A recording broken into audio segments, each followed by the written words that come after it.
Ibinahagi ni Carla Abellana ang pinagdaan ng komplikasyon na dahilan kung bakit siya na-ospital kamakailan. Pero ngayong maayos na ang kanyang kondisyon.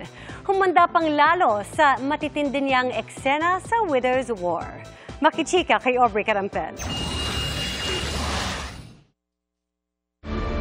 You are not a Palacios. Lumayas ka dito! Trending ang eksenang ito ni na Madam Aurora Palacios at ni Peter sa GMA Prime series na Widow's War. Hindi lang mag-asawang sampal, kung hindi magkakamag-anak pa raw ang natanggap ni Brent Valdez mula kay Jean Garcia. Karangalan nga raw para kay Brent ang madampian ng mga palad ni Jean.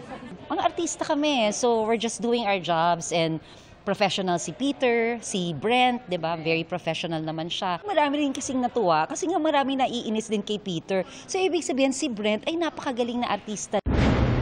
Isa raw sa misteryong dapat abangan ngayon kung sino ang kausap ni Madam Aurora sa kanyang secret room. Pero kung may mga namaalam na karakter, may mga bago namang ipinakilala. Magiging bagong driver si Rochelle. I prefer Rico po. Isa na rito si Rico Rochelle o Rico, ang bagong driver ni Madam Aurora na ginagampanan ni Ricky May Davao, na anak ni na Ricky Davao at Jackie Lu Blanco.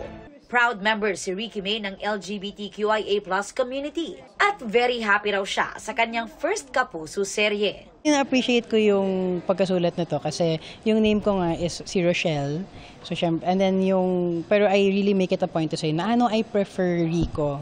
So merong, gender identity and sensitivity, which is, kumbaga, I'd love to be a representative of that. Si Bea Alonzo naman na gumaganap bilang Sam. Excited daw sa mga susunod pang mangyayari sa series dahil sa sunod-sunod na mystery killing. Ang Widow's War ay napakagandang storya or napakagandang material kasi hindi ka lang kakapit sa isa o dalawang characters. Parang lahat ng characters dito importante at lahat sila may kanya-kanya silang plot na talagang kakapitan mo at aabangan mo. Abangan din daw ang muling tapatan ni Sam at George na ginagampanan naman ni Carla Abellana. Sa ngayon, mukhang besties sila ulit pero hindi mawawala syempre yung away nila, bardagulan nila. Nang kumustahin namin si Carla matapos siyang ma-confine sa ospital noong nakaraang buwan. Doon ko nalaman na may complications sa pala, kidney stones, UTI, muntik na ako mag-sepsis. So na-confine ako for 3 days hanggang sa nag-beg na akong umuwi. Kasi na-miss ko na yung mga aso ko. Tsaka kailangan ko na bumalik ng trabaho.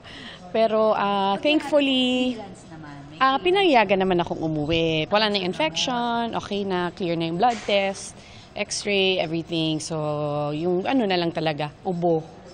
As an animal advocate, nagkomento rin si Carla kaugnay sa pinag-uusapang umano'y diskriminasyon sa mga aspin o asong Pinoy. For me, aso din sila. Iisa lang ang klase nila. Yes, there are so many breeds out there, pero ito, hindi ba breed din yan? Parang gano'n, it's recognized as its own breed. Parang gano'n siya. Yan ang dapat nga pinagmamalaki natin. Aubrey Carampel, updated sa Showbiz Happenings.